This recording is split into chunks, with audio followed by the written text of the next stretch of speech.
मैं दौलत राम धर्म विक्रमादित्य कबीर सत्व परम हंस दौलत राम जगत गुरु नरसिंह मूल भारतीय हिंदू धर्म विश्वपीठ कल्याण। आज मैं एक विशेष विषय पर चर्चा करने जा रहा हूँ। चर्चा का विषय है जाति विहीन समाज, कास्टलेस सोसाइटी। कास्टलेस सोसाइटी, जाति विहीन समाज। इसमें दो सवाल उठते हैं। क्या कभी हिंदुस्तान में, भारत में जाति विहीन समाज अस्तित्व में रहा है? अगर वो था तो उसे किसने नष्ट किया? दूसरा सवाल, जाति निर्मिति कैसे हुई और वो किसके फायदे के लिए है? ये है दूसरा सवाल। और तीसरा सवाल ये है कि हम जाति विहीन समाज कैसे निर्माण कर सकते हैं। तो पहला सवाल जो है उसका मैं संक्षिप्त में उत्तर यही दूंगा कि हिंदुस्तान में, भारत में जाति विहीन समाज अस्तित्व में था, समतावादी समाज अस्तित्व में था, जाति वर्ण विहीन समाज अस्तित्व में था, वैज्ञानिक दृष्टिकोण वाला समाज अस्तित्व में था और मानवतावादी समाज अस्तित्व में था। समाजवादी विचारसरणी का समाज अस्तित्व में था। इस सारे जो हमने कहा, ऐसे गुणों का संचय जिस समाज में था, वो समाज सिंधु हिंदू संस्कृति में हमें दिखाई देता है। यह वस्तुस्थिति है, इसे कोई नकार नहीं सकता है। तो पहला जो सवाल है उसका तो जवाब आपको मिल गया होगा कि भारत में पुरातन सनातन काल में सिंधु हिंदू संस्कृति में जाति विहीन वर्ण विहीन समाज अस्तित्व में था। इस समाज की संस्कृति को मूल भारतीय, नागवंशी या नागरिक संस्कृति कहा जा सकता है। इस संस्कृति में जो लोग बसे हुए थे वो संपूर्ण हिंदुस्तान में एक धर्म का पालन करते थे। उस धर्म का नाम है मूल भारतीय हिंदू धर्म, अर्थात भारतीय धर्म। क्योंकि उस समय में केवल एक ही धर्म था, भारतीय धर्म, मूल भारतीय धर्म, और लोगों को हिंदू भी कहा जाता था, तो हिंदू धर्म भी कहा जा सकता है, मूल भारतीय हिंदू धर्म भी कहा जा सकता है। इस प्रकार से उस समय केवल एक ही धर्म था जिसे सभी लोग धर्म ही कहते थे। उसका अन्य कोई नाम ही नहीं था और उसकी कोई ज़रूरत भी नहीं थी अन्य नाम देने की। इसलिए सभी लोग जब भी धर्म की बात होती थी तो धर्म ही कहते थे, अन्य किसी नाम से बुलाने की ज़रूरत नहीं थी।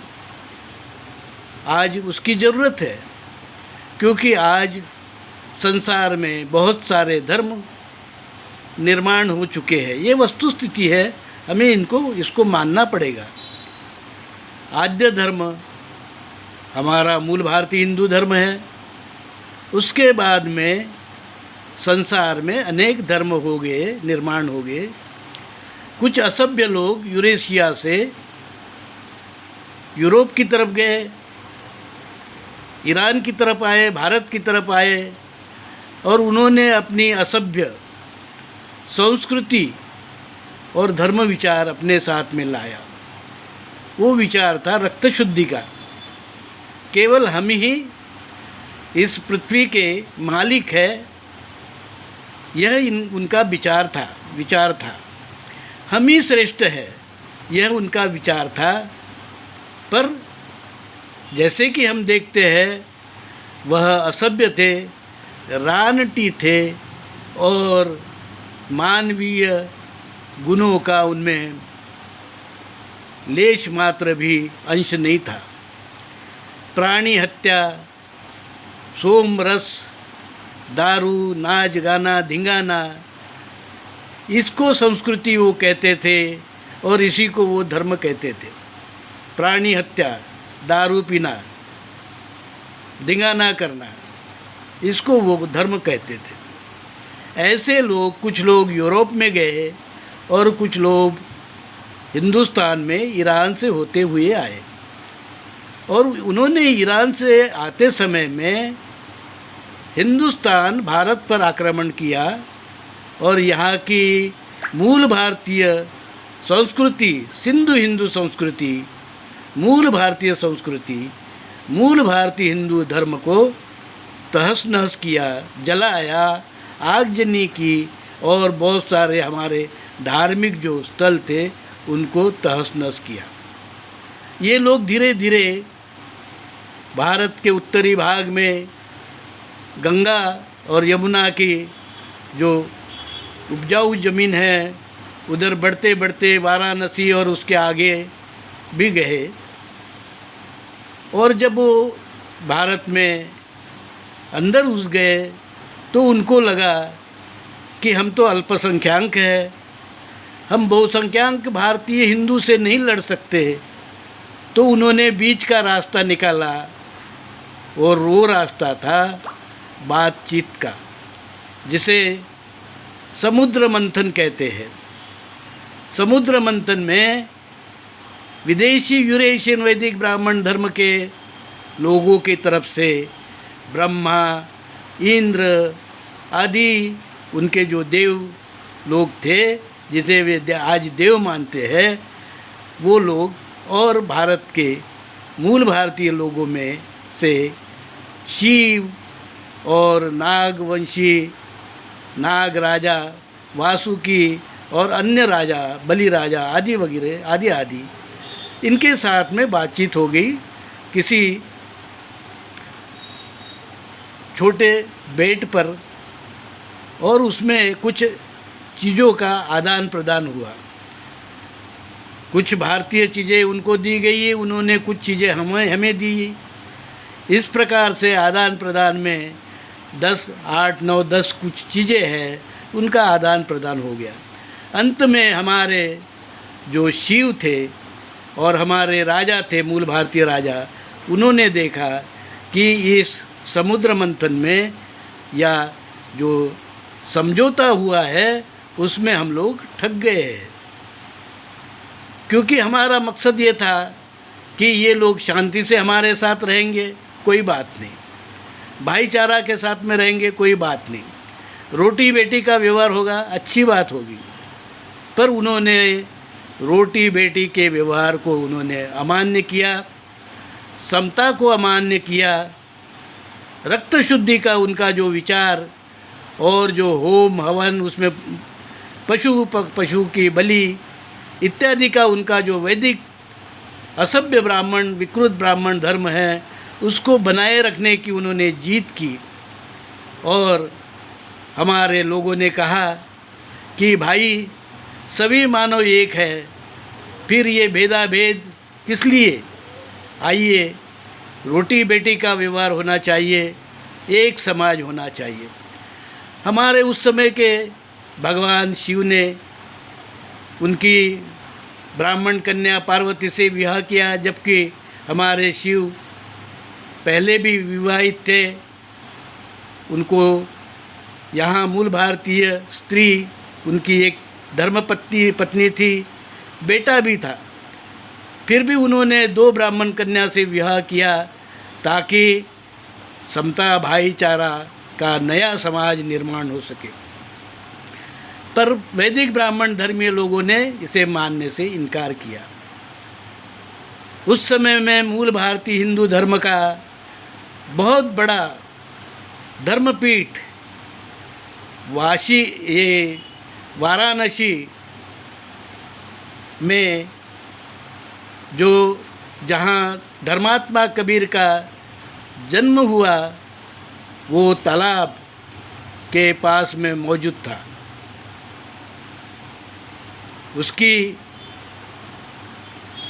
उस तालाब में ही, तालाब के पास में जो एक वृक्ष है, उसके पास ही धर्मात्मा कबीर की माँ प्रसवित हुई और कबीर साहब का वहाँ जन्म हुआ। वो ऐसे वाराणसी में मूल भारतीय हिंदू धर्म का धर्म स्थान पहले से ही मौजूद था और मूल भारतीय हिंदू धर्म से निकले हुए जैन और बुद्ध धर्म का भी स्थान वहाँ वाराणसी के पास ही आप देख सकते हैं। इस प्रकार से भाईचारावादी पार्टियाँ, समतावादी जो विचार सरणी के लोग हैं, जो धर्म है, पंथ है, ऐसे पंथ भारत में मूल भारतीय हिंदू धर्म से जो विकसित हुए हैं, ये लगातार विदेशी वैदिक ब्राह्मण धर्म के लोगों को समझाते रहे कि समाज में समता होनी चाहिए, भाईचारा होना चाहिए, रोटी बेटी होनी चाहिए, रोटी बेटी व्यवहार होना चाहिए। पर ये लोग मानने के लिए बिल्कुल ही तैयार नहीं हुए।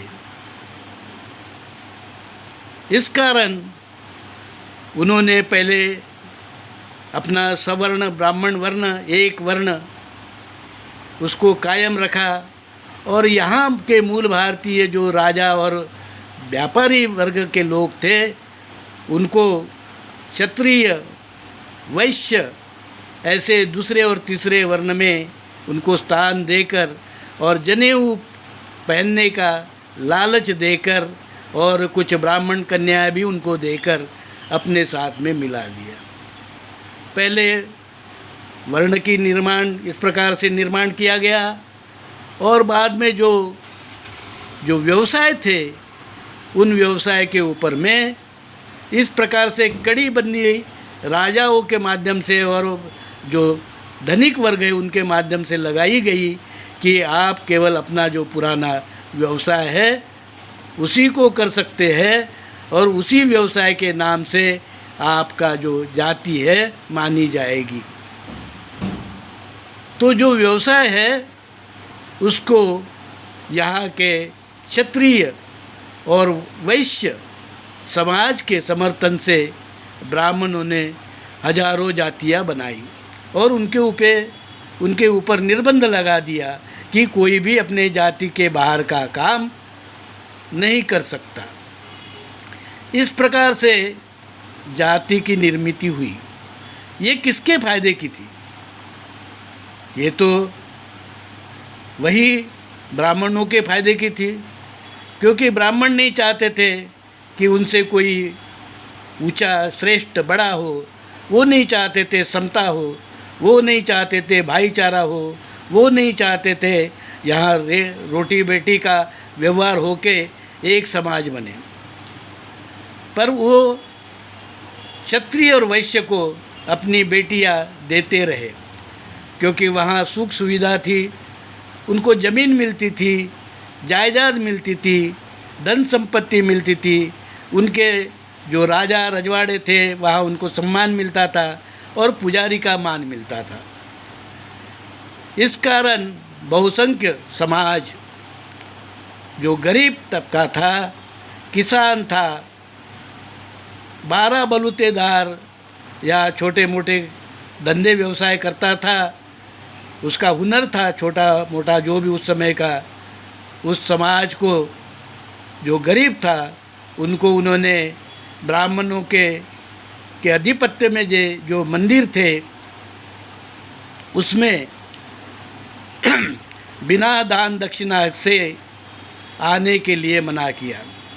आप दान दो, दक्षिणा दो, आने के पहले घंटी बजाओ, हमें मालूम पड़े कौन आ रहा है। रईस आ रहा है तो ठीक है, गरीब आ रहा है तो वही बाहर रुको। रईस आ रहा है तो अंदर आओ, बाहर गरीब है तो बाहर दरवाजे के बाहर रहो। कुछ देते हो तो अंदर आओ और मांगते हो तो बाहर रहो। इस प्रकार की धार्मिक व्यवस्था बनाने के बाद में अनेक धर्मस्थल जो मूल भारतीय हिंदू धर्म के थे उसको और बुद्ध धर्म के स्थल को, जैन धर्मीय लोगों के स्थल को अपने कब्जे में कर ब्राह्मण उन स्थलों के अधिपति बन गए और उस प्रकार जाति वर्ण व्यवस्था, ऊंच नीच भेदाभेद, छुआछूत को बड़ी निर्दयता से समाज के ऊपर थोपा गया। यह था जाति व्यवस्था निर्माण का कि एक छोटी सी जो है आपको ये बात हमने बताई है। अब इसके ज़्यादा विस्तार में जाने की ज़रूरत नहीं। जाति है पर किन में है? जाति मूल भारतीय हिंदू धर्म के लोगों में है। ब्राह्मणों के अलावा वर्ण किस में है? तो मूल भारतीय हिंदू धर्मी लोगों के इसमें वर्ण है, उन्होंने बनाया। क्षत्रिय वर्ण बनाया, वैश्य वर्ण बनाया, शूद्र वर्ण बनाया। इस प्रकार से 3 वर्ण और 6-6.5 हजार जातियाँ इस भारत में थोपे गए। समस्या बहुत विकट रही है। हजारों साधु संत इस समस्या से जूझे हैं। मूल भारतीय विचारवंत लोग इस समस्या पर गहरा अध्ययन कर चुके हैं। बुद्ध और महावीर ने भी वर्ण और जाति का विरोध किया है, पर वो विदेशी वैदिक ब्राह्मण धर्म के लोग मूल भारतीय नहीं है, ये उस समय कह नहीं पाए।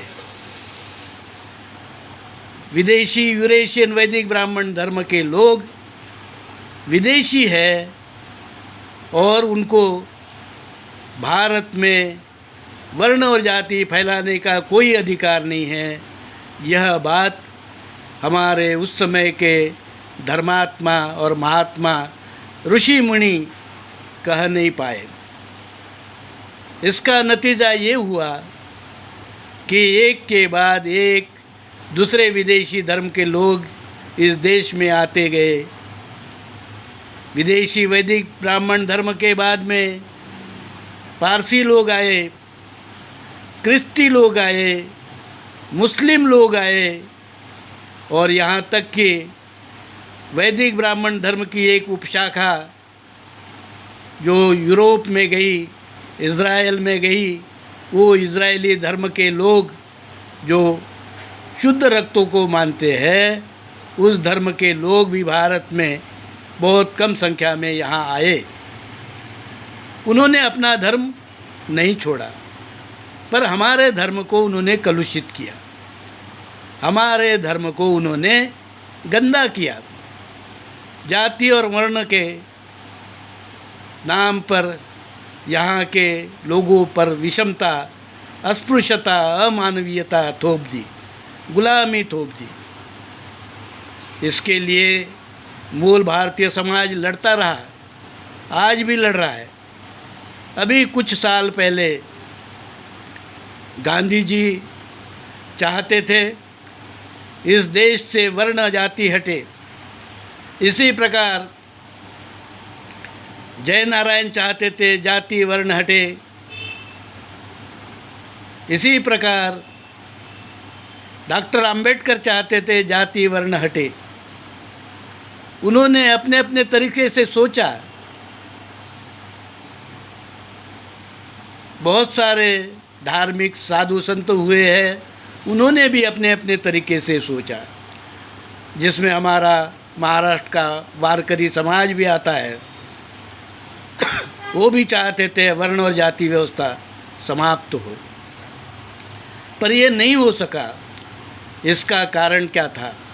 इसका कारण था कि जो वर्ण और जाति व्यवस्था ले आए वो विदेशी वैदिक ब्राह्मण धर्म अलग है, लोग विदेशी है, इस देश के नागरिक नहीं है। इस बात को जितने जोर देकर कहना चाहिए था उतने जोर देकर ये लोग नहीं कह सके। गांधी जी ने कहा ब्रिटिश को भारत छोड़ो, काश वो विदेशी ब्राह्मण को भी कहते विदेशी ब्राह्मण भारत छोड़ो। काश संपूर्ण क्रांति के जनक जयप्रकाश नारायण ये कहते विदेशी ब्राह्मण भारत छोड़ो। काश डॉक्टर आम्बेडकर ये कहते विदेशी ब्राह्मण भारत छोड़ो। पर ऐसा नहीं हुआ। भारत छोड़ो का नारा उन्होंने नहीं दिया। वो समझते थे ये जो विदेशी यूरेशियन वैदिक ब्राह्मण धर्म के वर्णवादी, ऊंच नीचवादी, भेदाभेदवादी लोग हैं, अस्पृश्यतावादी, छुआछूतवादी लोग हैं, ये कभी न कभी मानव बनेंगे, जनावर से मानव बनेंगे। पर ये आप देख रहे हैं जनावर से तो मानव बने नहीं हैं, ये और ज़्यादा जनावर बने हैं। न उन्होंने अपने सोच में कोई बदलाव किया है। वो आज भी चाहते हैं वर्ण और जाति व्यवस्था कायम रहे, ऊंच नीच, भेदाभेद, अस्पृश्यता कायम रहे, उनकी मिल्कियत यहाँ बनी रहे, यहाँ के मूल भारतीय लोग उनके गुलाम बने रहे, जाति वर्ण व्यवस्था में पीसते रहे और ये लोग विदेशी लोग मज़ा मारते रहे, मज़े में रहे। अपनी सत्ता कायम करने के लिए एन केन प्रकरेण ये लोग कभी अपने धर्म का नाम वैदिक बताते हैं, कभी आर्य बताते हैं, कभी ब्राह्मण बताते हैं। और दुर्भाग्य ये है हमारा कि ये लोग कभी कभी खुद को हिंदू भी कहते हैं। मुसलमानों के शासन में इन लोगों ने कहा हम हिंदू नहीं, हम ब्राह्मण धर्म के हैं, वैदिक ब्राह्मण धर्म के हैं। जिस प्रकार से आप मुस्लिम धर्म के हैं, अब्राहमी धर्म के हैं, हम भी अब्राहमी धर्म के हैं। और उन्होंने जो एक टैक्स हिंदू पे लगता था उससे उन्होंने माफ़ी दिलवाई।